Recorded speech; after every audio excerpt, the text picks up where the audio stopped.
Vegas Video Network Studios, just steps from the Las Vegas Strip. It's Top of the Food Chain. And now your host, he's 1 part Mohawk, 2 parts attitude, and a touch of what the It's Al Mancini.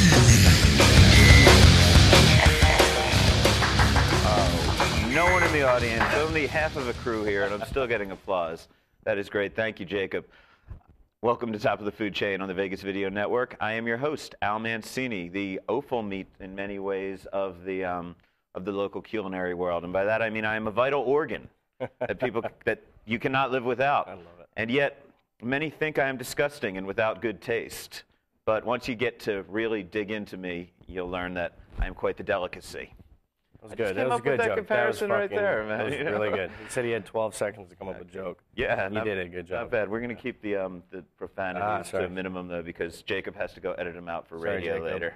Okay, so first of all, thanks. Welcome to Top of the Food Chain on the Vegas Video Network, the home of all your vital Las Vegas programming. We've got shows on just about everything. We've got golf shows. We've got gambling shows. We've got comedians saying dirty words. We have it all, and you can see it all at VegasVideoNetwork.com. You can check it out on iTunes. You can download it. You can see it on YouTube. You can listen to it all on the radio every Friday night, except for the Dirty Words guy, and that is at KSHP 1400 AM. All Friday night, all of our shows strung together. And my stuff is all archived on my website, almancini.net. And, of course, follow me on Twitter. It's at Al Mancini Vegas. Do you have to say the @ sign anymore? I'm not even sure, but it's Al Mancini Vegas. So if you have a question for us, get into the chat room. If you want to talk about meats that you know nothing about or that kind of scare you, things that come from deep inside the organs of the animals, we'll be talking about that today. So get in the chat room and log on, and we could take your questions live in just a few minutes. In the meantime, if you have a question for a future show, you can email it to us, food@VegasVideoNetwork.com. And last but not least, you can phone in a question on our listener line. That is 866-966-4599. And, of course, one last piece of business. I want to thank our wonderful sponsor, Bread and Butter, over on Eastern Avenue, way out on Eastern Avenue, practically to Anthem. But if you're in that area, you're insane if you haven't already dropped by, but even if you're not, it's worth going over there. Chris Herron doing some incredible pastries, great baking, great lunch spot, wonderful sandwiches, and if you're going to check out the bagels, which are all amazing, do yourself a favor and check out the Red Velvet Bagels. That's my tip for you today when it comes to bread and butter. And once again, you like bread and butter, right, Brian? I love it. I love it. Great. Chris does an amazing job over there. Great joint. So once again, thanks to those guys for sponsoring us. I would normally start off this show right now by saying, Konnichiwa, Scott. No Scott. One more time, no Scott. That's why I brought Brian Howard here out a little early. And Brian, of course, is a very longtime friend of the show. You've been on before. Yeah, good to be back. You're over at Comme Ca in the Cosmopolitan, executive chef for celebrity chef David Myers. Myers, right? There's an S. I always get that wrong. David Myers is the celebrity chef behind the curtain, but this is the man who's in there cooking and making the incredible food every day and designing the menu and doing really all of the amazing stuff. So welcome back. Oh, good to be back. I'm loving the tri-colored hair that you got going on. I was a little iffy on it at first. I thought now that the roots are growing in, I'm liking it a little better. When it was just pure sunburst coming out of the skull, it was a little too bright and shiny for me. I need a little dark in my roots, you know? It happens. The weather's perfect now, so yeah, it's great in Vegas. Out there. So before we get into what we're going to be talking about today, which is offal meats, I don't have Scott to chat about, so let's shoot the breeze. Let's shoot it. I would like to say shoot something else, but I don't want Jacob to have to do any more work. so how you been this week, man? Doing good, man. You know, really focused on the new year. Got some new team members. We're staffing up, and it's been busy nonstop. You know, CES to Concrete to AVN, which you were a big part of this week. Yeah, that was fun. I mean, well, you had the porn stars right next door. Yeah. I mean, that was great. We had, over next door to you, over at STK, they had my friends from Burning Angel, Joanna Angel, and all the girls. And then on Sunday, I had them for brunch. Not quite literally, that way. or No, although you should see, definitely. Have you checked out the pictures on I my saw website? some of the pictures with Sammy, and Yeah, I should have pulled some of those pictures, but I know Scott goes a little crazy when I spend too much time plugging porn stars on this show. it looks like somebody had a good brunch. It was a great brunch, man. A lot of people molesting people at the brunch, and if you didn't make it out, almancini.net, Burning Angel brunch photos. It's a lot of fun. The girls all designed the menu, and we had a blast. And, you know, thanks a lot to Norm Clark because he plugged it for us That's cool. the day before. And we were a little worried about the turnout. We had an incredible turnout. If you didn't get to dine with a porn star this year, and these are my kind of porn stars. Yeah. You know the girls in Joanna, Yeah. Joanna, and I mean, they're just tattoos and piercings. I don't know anything about them. Really? I got a password. I don't think she's deactivated yet. I'll shoot it your way. So yeah, that was cool, man. And then, you know what's been nuts? I think I told people about this last week. I have pretty much been living on food stamps this week. And not because no one's paid me, although there are a few editors out there that should get their acts together. But actually, there's a challenge. I don't know if you heard about this. 3 Square, local hunger food bank that I think we're both big great fans organization. of. They're asking people to live on the food stamp budget for 5 days and try kind of see what that's like. And so I've been doing it. I mean, I've been driving from store to store trying to get prices, and people yelling at me, telling me I'm shopping wrong. And you know what the budget is if you're on food stamps? The program's actually technically called SNAP, Supplemental Nutritional. Wow, I've been writing it all day. So It's $20 for what, 5 days or something like that? It's basically either a little less or a little more than $20 for 5 days. If you're a single person, you get $4.06 a day.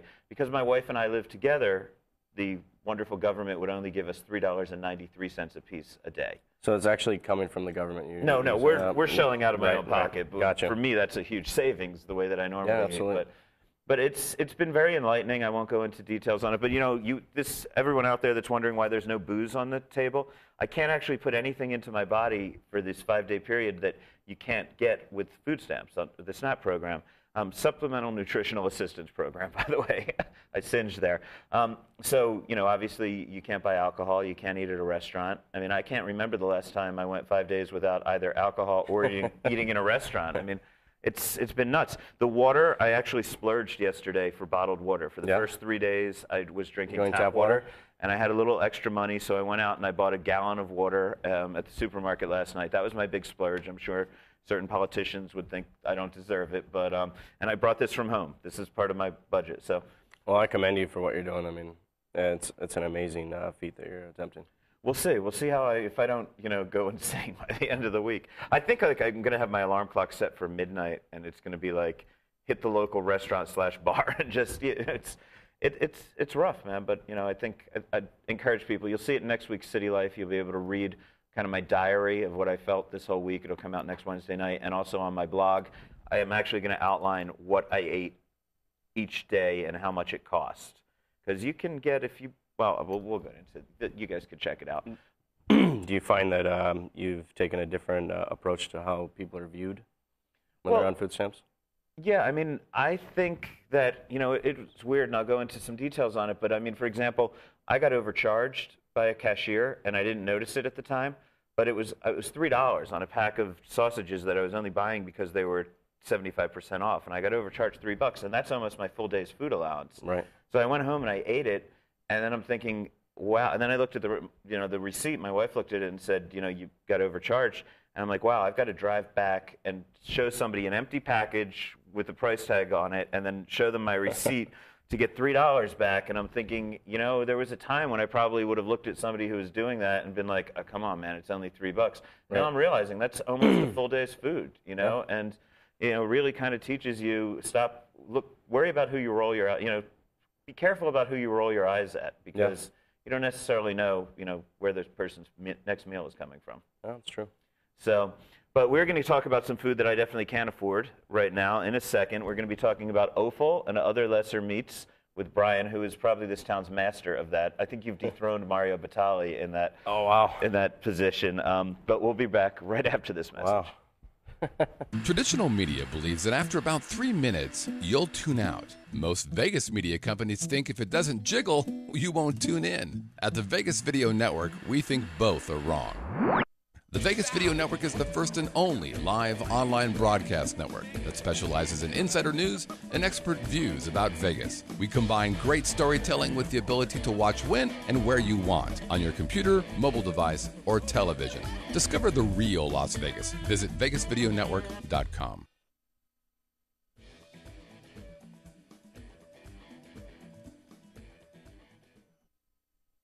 And welcome back to Top of the Food Chain on the Vegas Video Network. I remain your humble host.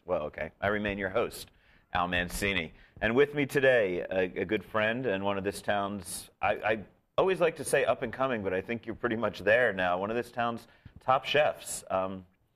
We've got my good friend, why am I singeing on your name, Brian? Brian Howard here. This is what happens when you don't nutrition. Drink. You don't drink and you don't eat anything healthy. I forget my friends' names, but Brian Howard from over at Comme Ca in the Cosmopolitan. And Brian, you are, among many things, you're a master of quite a few things, and you really are leading the way in things like house-made charcuterie here in town, and then also offal meats. Do you just call it offal or offal meats? What's the term? Offally good. Offally good, yes. Offally good. Many names, variety meats. You know, I mean, each in its own has its own decision, but yeah, variety meats are offal. Yeah. So what I like to say is offal or other lesser meats. Yeah. Offal to me means organ meats. Anything that's an internal organ, anything that isn't flesh, basically, or muscle. I mean, that's pretty much generally. Although some of the organs are muscle, so it, like the heart. we'll get to that.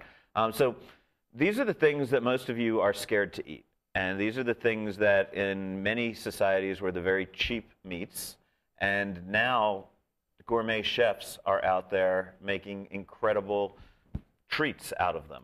And they've become kind of the province for super foodies. Yeah. So it's either the super, I don't want to say poor, but the very down-homey people that use every part of the animal, or people it's the very elite people, yeah. you know? Yeah, there's no in between. I think people get scared. For me, it's really about, again, getting back to roots. It's kind of like the same thing I told you with the charcuterie.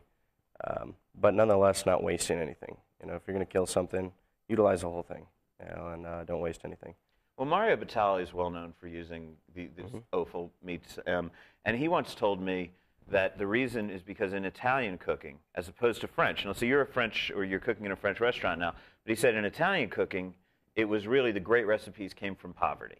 Yeah. They came from your grandmother who had one pig for the entire season, and when she slaughtered that, or when grandfather slaughtered the pig and she was cooking, she was not going to throw away the snout. She was not going to throw away the feet, the ears. I mean, that was your meat for a year. Yeah. And so Italian food has that tradition of using absolutely everything. How do the French approach it? I think it's throughout South Europe and all over Eastern Europe and wherever you come from. I think it kind of came down to the poverty issue, and utilizing all of your animal and not wasting anything. Again.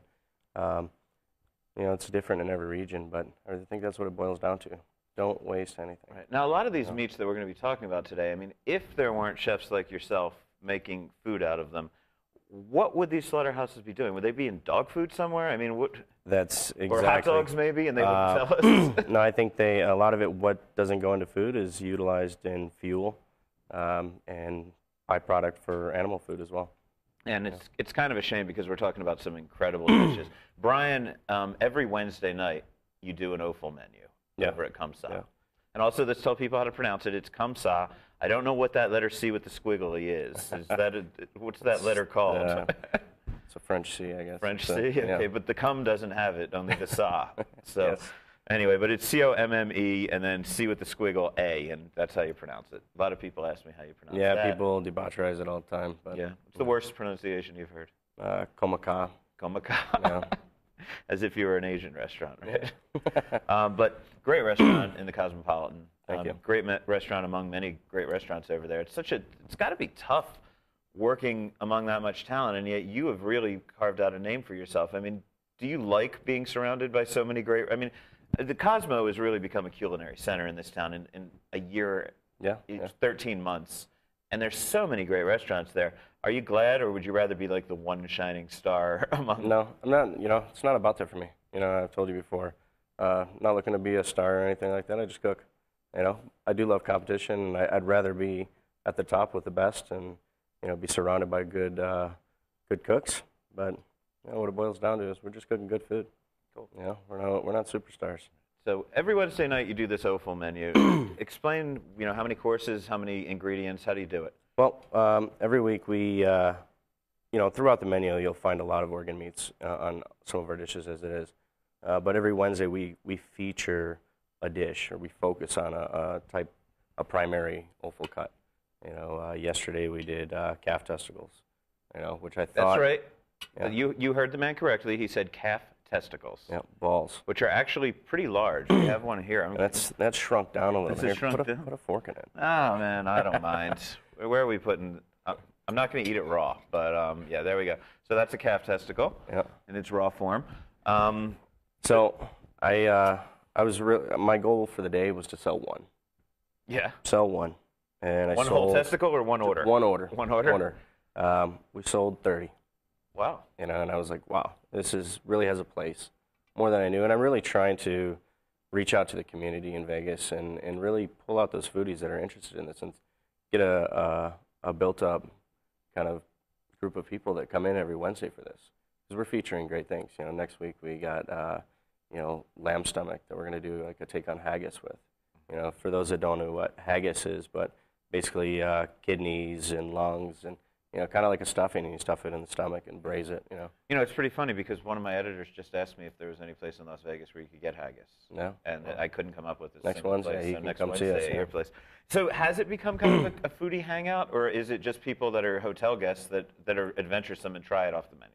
No, absolutely. I think it's building a following, but it's not where I want it yet. I mean, we do well on selling this stuff. I think that people enjoy it, the people that do eat it. But again, it's a small amount of people, so I'm really looking to build that up. Okay. I want to go down a list of what I consider some of the more popular ones, and then we'll talk a bit about individuals if we can. Could we throw that up there, Jacob, please? These are some of the more popular offal or organ meats. Liver, which is a lot of people will eat calf's liver. Occasionally, people will eat chicken livers, and then foie gras. And then those, of course, are considered cheaper meats. But foie gras, when it's a fatty one from a duck or goose, that, of course, jumps immediately to being gourmet. Yeah, it's not cheap. Right. Then we've got sweetbreads, and that's either the thymus or the pancreas. Yep. We're also going to talk about brains, intestines, which are chitlins, stomach, which is known as tripe, the testicles, which have, bull fries, they're known as Rocky Mountain oysters, hearts, spleens, and lungs. All of these are edible, right? Yep. Let's talk about sweetbreads. This, I think, is one that you're going to find on more menus, probably other than foie gras, it's probably the most common, yeah. Most common. Yep. Now, there's two types of sweetbreads. Again, you either have the pancreas, which comes from the gut, or you've got the thymus, which is in the throat, right? Mm-hmm. Do they taste differently? No, not really. I mean, they're very close. One you'll find texturally, I think each one, when it comes to offal, it's more of a texture than it is taste. You're still getting a lot of the iron and the mineralities in the meat, Now, we actually have some sweetbreads here, right? Yeah, we have some raw sweetbreads here. Can we, check those? Would be these babies right there. Yep. And do you know whether that's pancreas or thymus? That's actually thymus, yeah. Thymus? Okay. I usually order the thymus. They're larger, so we get more yield out of the product. But they're creamy, They're creamy. They've got a very strange texture when you eat sweetbreads. And I encourage everybody to try sweetbreads. Most fine French restaurants will have it. Even a lot of casual French restaurants will have them. The texture is going to scare you when you first bite into them. I first had them at Guy Savoy. They made them especially for me. I said, I'll eat anything. And when I bit into the texture, it has a creaminess, but a hard creaminess. You think about a McDonald's chicken nugget that's a little softer and creamier on the inside. And not as not as stringy when you pull it apart. But yeah, and it kind of scared me. My wife and I think, had 2 each or 3 each on the plate we were sharing. And I made it. I ate it the first one. I was like, oh, this is really tasty, but I'm a little creeped out by the texture. I'm gonna finish one. If you finish one, Guy won't be mad at us. And and as we sat there, we kept eating more and more because they become so addictive. They're great. I mean, like literally, we make bar snacks out of them, like chicken nuggets. And serve them with a sweet and sour sauce. Yeah, and they used to do fried bar snacks of them over at Sage, Sean McLean. I don't know if he still does that, but it's a good place to get them in a very casual. It's almost like you're eating like sweet and sour pork from a Chinese restaurant or something. Exactly. Really cool. I mean, flavor-wise, I don't think they're that off-putting. You know, I mean, I think it's having that individual get over the fact of what they are and trying, and most of it is. What I find strange, and I mean, anybody in the chat room who's disgusted by this or that wants to get in the chat room, you have to answer this question, because why is it that you'll eat a certain part of an animal and not another part of an animal? I mean, very good question. What is it? I just don't understand where you're thinking to yourself, okay, like a calf's liver is fine, but I won't eat a calf's heart, you know, or, you know, everything. It just doesn't, or why the flesh is okay, but not an organ. I mean, yeah, it's a little unusual, but so are some of the best things in life, like myself, for example. Okay, so moving on from sweetbreads, I don't know what we had up there next, but I want to talk about brains next. Yeah. Brains are one of those things that is good. What's that? I said I have a brain tattooed on my shoulder. You have a brain tattooed on your shoulder? Yeah. And it's cool. So much I love this kind of stuff. Brains, I just went over to Valentino and had brains done 3 ways. Right. And I mean, he did them in a marsala sauce with mushrooms, lightly breaded. They were beautiful. He did them scrambled egg and brains. Oh, yeah. Which was actually that's very traditional. Yeah. Very traditional. Really traditional. And you just, and in that case, you just scramble them up and you scramble the eggs up. And you would, if I were to give somebody the scrambled eggs and brains, they never would have known, you know, what it was. And then he made kind of a gnocchi out of them, which just with the brains and flour and some truffles, and it was just unbelievable. How do you do brains? Well, I mean, we take a lot of classic approaches to the brains at the restaurant. You know, we're poaching them, we're frying them, we've been sous videing them, we'll wrap them in some of our house-cured pork, you know. But for the most part, I mean, we do very classic techniques with them. We have a picture of one of your brain dishes over there. Let's see. Jacob's a little understaffed today, so the one that says brains on it. Well, flip through what picture? There we go. Yeah. So those are the brains around the outside. Yep. Right? What you got is some braised beef cheeks. So we use the innards from the cheeks and then slow cook them. It's like pot roast. I mean, that's another thing that scares people as well, the cheeks. And I think they're becoming a little bit more in the comfort zone for people, but right. I think there's a lot of people that are still a little off-putting about it. But as far as the brains go, we just turned them into little fried nuggets, you know, creamy, I mean, super creamy on the inside. Yeah. Very, you know, smooth, mild flavor, and I think they crunch us so well with the cheeks. You know. I think brains are very similar to sweetbreads, except that sweetbreads are a little more dense. Yep. Brains are a little more mushy, but other than that, the creaminess is the same. It's almost as if, almost would be as if you took the same product, but one was a little more refrigerated and it kind of, you know, hardened up a little. I mean, it's not. That's not what does it, but that's the texture thing to me. It's a great way to approach it. And I love them when people fry them. I mean, as great as they are in eggs, there's nothing like that nice crispiness on the outside and then that mushiness on the inside, and a great contradiction. I think you have to have the contrast in textures. I mean, we serve them poached every now and then. Can't say that those are my favorite way of eating it. You know, I agree with you when it comes to frying them. How frequently are they on your menu? Once every 2 weeks, right around there. Okay. And the only place I know in town you can get them regularly would be B&B, Mario Batali, and he puts them in a ravioli-like pasta. I always mispronounce the name of that pasta, but it's very similar to a ravioli, and it's absolutely delicious. It's on the menu 365 days a year at B&B over in the Venetian. Yeah, they do a whole hog tasting, I noticed. I was there last night. They're doing a whole hog tasting where I actually saw that on their menu last night. Wow. The thing about brains and sweetbreads, I know for a fact sweetbreads, and I think brains are very much this way too. If you have gout, you better be on your medicine, because they have a lot of the purines in it that are going to give you a gout attack. So fair warning if you have gout out there. Well, that's new. I didn't know that. Yeah, but if you take allopurinol, which I take, I can eat anything, because I have pretty bad gout if I don't. What did we have up there next? Let's take another peek at the list, or we'll just move on. Okay. Intestines. Intestines are kind of chitlins. I mean, in soul food, you call them chitlins, but they're the intestines. They fry them, I guess, in chitlins, right? Yeah, you got to wash them really well, fry them up, you know, stuff sausage in them. I mean, they're very versatile. Yeah, and what I think is funny is a lot of people will be grossed out by the idea of intestines. A lot of you out there saying, I'll never eat intestines, and you have no idea that every time you pick up sausage, it is meat shoved into an intestine. I mean, that is the definition of sausage, and any good sausage, or even any good hot dog for that matter. I mean, really gourmet hot dogs, I mean, not gourmet, good ones, will be used with an intestine. So don't be freaked out by intestines. They're pretty much, you get them anyway. That's one of the dishes that I find is it really has to be done well. I mean, if they're not washed properly, I mean, you definitely can get some because off-putting flavor. What they are used for, what passes through them before the animal dies, or as the animal's dying, probably. And then going right up the structure there, we go up to the stomach. We have tripe. Yep. 3 tripes broken down into 3 parts. Your honeycomb, I think your silverleaf, and then what's the other one? The beehive. Right, the beehive. Yep. And the thing is, because it comes out of, because a cow has a 4-chambered stomach, but they only use the first 3 chambers. And then the type of tripe it is will depend on which chamber of the cow's stomach are. Yep. I don't usually pay that close attention to which type of tripe I'm eating when I eat tripe. Do they differ? They differ a little bit on density. You know, some are, but I mean, it depends on who's cooking them. I mean, the honeycomb tripe is probably the most densest. It's going to take a lot longer to cook, and but as far as flavor profiles, no. The first time I ate tripe, it was kind of interesting. I had it in a pho. I was going to say pho. A pho, which is of course an Asian Vietnamese soup dish, yeah. Vietnamese soup dish where you throw everything in and they cook. You know, you can get it. So I got the house special, and it had everything in it. And I was actually getting it to go because I just was in a rush that night and I wanted some fast soup.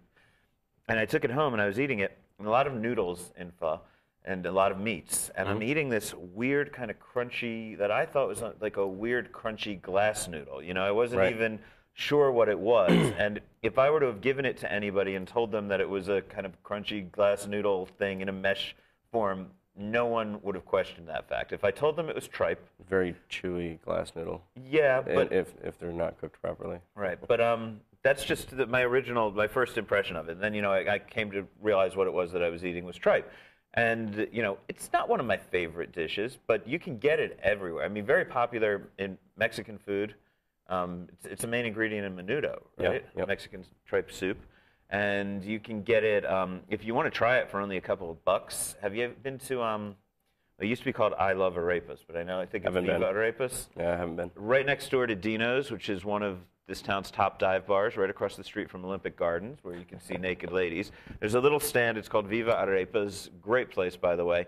And arepas are Venezuelan, right? Venezuelan sandwich type dish. And they have a honeycomb tripe one there. I will warn you, that wouldn't be my first spot if you're a little queasy on tripe. It's the cheapest way you're going to get it here in town, but you might really be have if you're coming out of Olympic Gardens. Huh? It might be if you're coming out of Olympic Gardens. Yeah, right. But it's a lot to bite into a whole with thick sauce on it in a sandwich form. It's a lot. I went into Dino's and kind of picked it off and ate it. Is it cooked properly, or it is cooked properly? It's soft? It's soft, but you're just biting into a very, dense portion of it. Whereas for me, it was just easier to pick it that way. Right. Now, Mario Batali also does a great tripe. He does it in a spicy red sauce, I believe. I haven't had that. I had that with him one time. The same time I tried brains. Mario Batali and I actually ate brains together out of the same bowl one time. That was the first time I tried brains. You don't say no when Mario Batali offers, would you like to try the brains?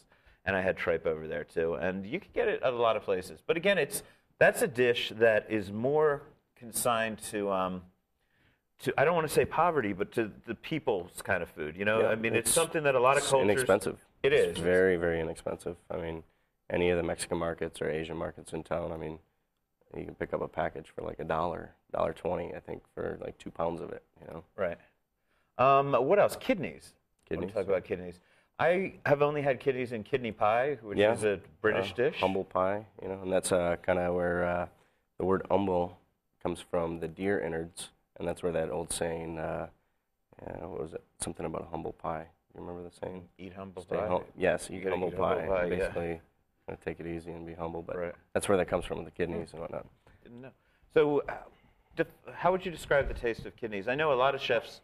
I remember seeing an episode of Top Chef where the guy just hated kidneys, and just wanted to wash them and get all the taste out. And Tom Colicchio yelled at him. He said that's kind of, but it is because all they do part is of the flavor. I mean, they filter urine all day long, though, and that if you're going to be grossed out by something, that may be a reason. But then again, you're eating intestines when you have a sausage, so we know what they filter all day long. One of those things I think. And you know what? It kind of reminded me of this last night. I was eating a dish at B&B last night, and I think it was their lamb kidney parpadelle. And It has a flavor that brings you back to childhood for some reason. And I didn't grow up on, eating kidneys and stuff when I was a kid. But it was like something that just brought me back. And I think it's the flavor from the kidneys. And I think because of the generations in your family, maybe it was a grandmother that might have stuffed her turkey with the kidneys and stuff. So you get that.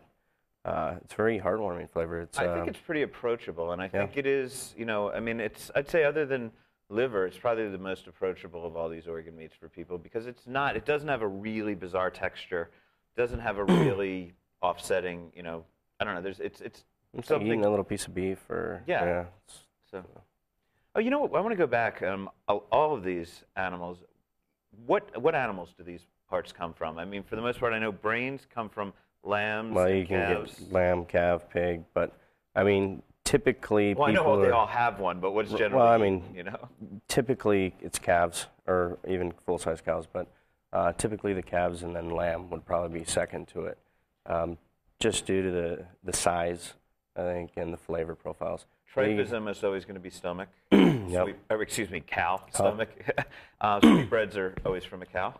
Not always. No, we do some lamb sweetbreads every now and then. Yeah, that's true. I have had lamb sweetbreads.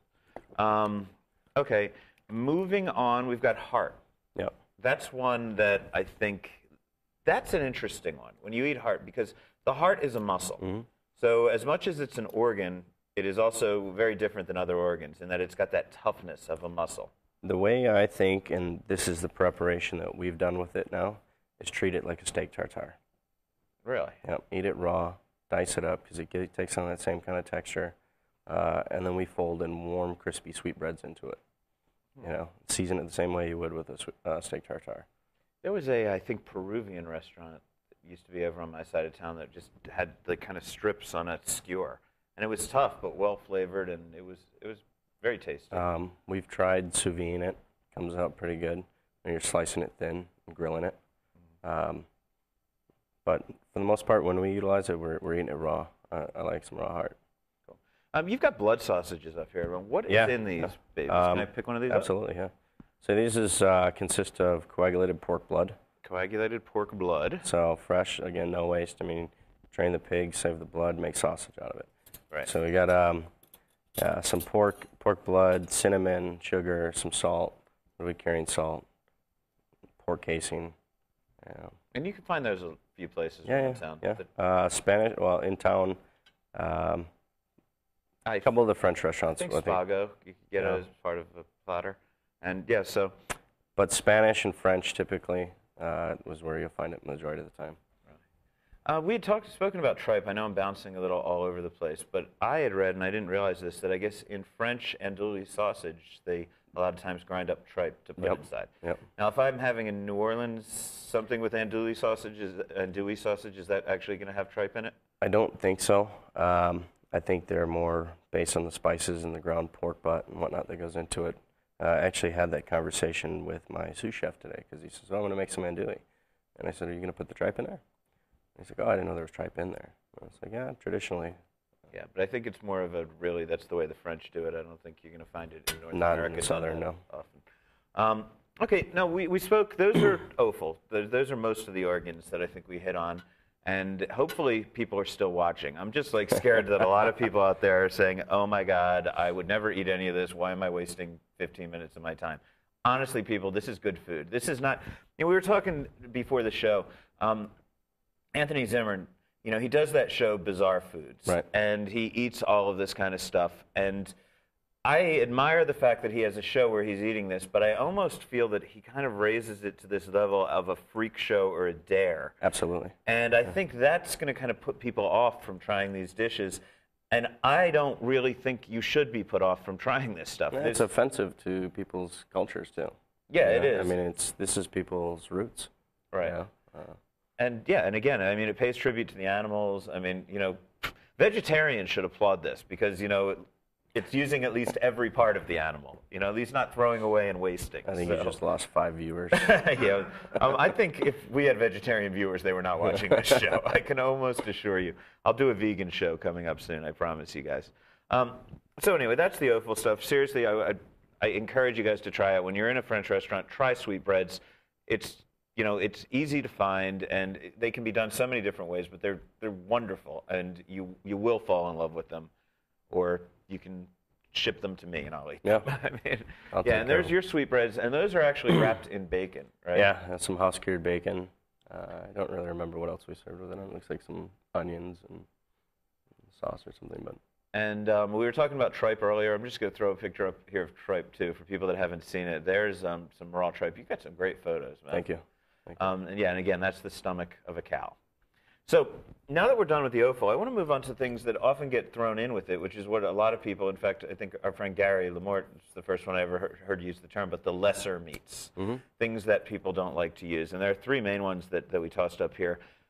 Okay, again, face, which is the face meat. And then that could include anything from beef cheeks, as you were talking about, to anything Everything that comes off the face. yeah. And then we'll talk about the feet, which are often known as trotters, and about tongue. I want to start with the meat off the face. That's the It's one. like my favorite stuff. It is. It's the wonderful best. meat. There's a line in, I think it was Hannibal Rising, the Hannibal Lecter thing, where the guy. Glass of Chianti and the. Oh no. No, that's a sweetbread line. That was later, yeah. But that was one of the earlier movies when he was older. But when the young Hannibal, somebody told him that the best part of anything is the cheeks. So the first, and I think he killed that guy and he ate his cheeks. But that's considered the most tender, wonderful part. And beef cheeks you can find in a lot of places. But pretty much all of the meat, I mean, what do? You just boil the animal? I mean, I've been in your kitchen, and this would be like PETA people would go insane if they saw your kitchen. You go into Brian's kitchen, and there's just every part of the animal everywhere, and you kind of have like a pig's head boiling in water, just like bubbling up, and poor little piggies there boiling in water. But you just kind of get all of that meat and waste nothing, right? Yeah, we don't waste anything. If you see this head cheese, what I brought from you, or for you to see, is you'll notice, I mean, we basically debone the whole face, open it up. Right. And then, there's many ways to do it. You can cook it, take the meat out, pull it, press it into a tureen. In this case, what I find is fun, we actually just open the whole face out, take the tongue, cut it out, put it back in, and everything else that goes in there, and we roll it.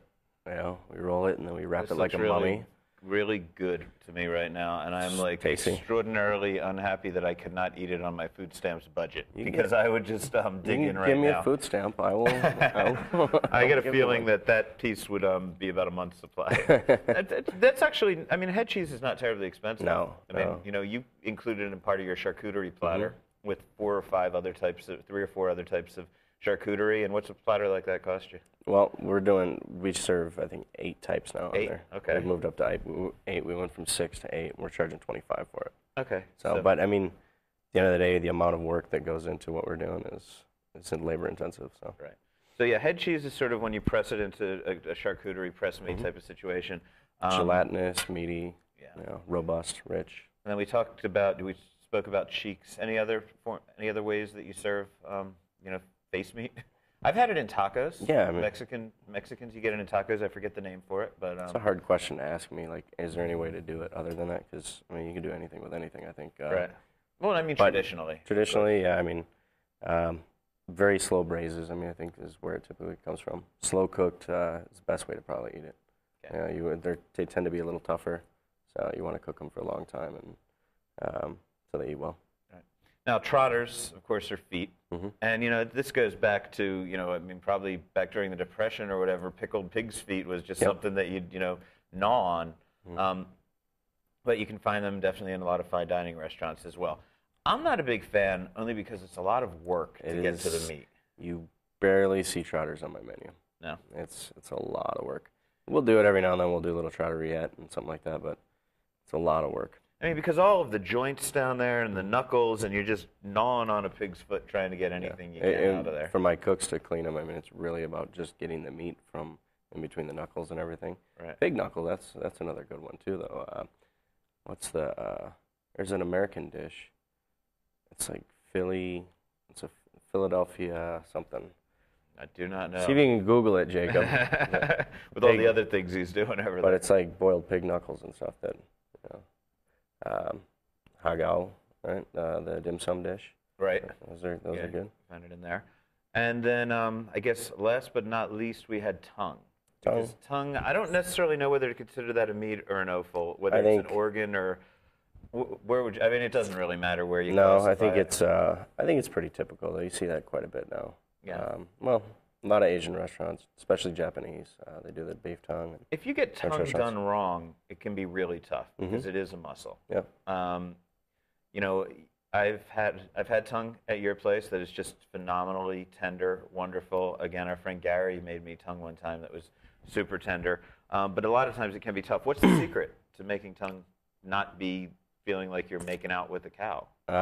Well, I think tongue can be tough when it's grilled. You know, it tends to be tough when it's just quick cooked. And again, it goes these kind of meats. You got to slow cook them. Really take the time, put the love into them, and you'll end up with a lovely result. You know, for us, again, we cook ours under vacuum pressure, 48 hours on that. So you got 2 days before you can even eat it. You know. Cool. Well, man, I want to thank you so much for coming in. My pleasure. Hope we didn't scare everybody off. I promise next week I will talk about something that is not as frightening. But please don't be frightened by this food. I mean, it is amazing stuff. I tried to name places where you can get it in just about any price range. Again, you know, we were talking about the face meat. You know, there's a little, just again, dirt cheap, a Mexican place on the corner of Tropicana and Flamingo. That I know for a fact they put it in tacos. You would never know. You'd think it was just really tender beef meat that you were eating, and you know, just great. I encourage everybody to go out and try at least a little bit of all of this stuff because open up your horizons. I mean, it's good meat. It is not bizarre foods with Anthony Zimmer. It's not something that should scare the hell out of you. You eat it in hot dogs all the time. How are the testicles, by the way? Because I was going to say I've only had testicles when I was in the Denver airport. And some fast food joint, actually, not fast food, but like TGI Fridays-esque kind of joint, actually has them fried. And they're like thin sliced, but you can't taste anything. They taste like fried crap there. I mean, no offense, people at the Denver airport. Thank you for serving me them. But I think it's big in Colorado. I think it's one of their biggest kind of delicacies, if you will, in Colorado. But when you do them, you don't fry them. I mean, you actually keep some. We slow cook these, and then we wrapped them in bacon. Nothing better than anything wrapped in bacon. Pan-sear it in a pan. It's like, you know, it's like eating a piece of chicken. I mean, really, a little bit not as firm as chicken, you know, but texture-wise, it's there.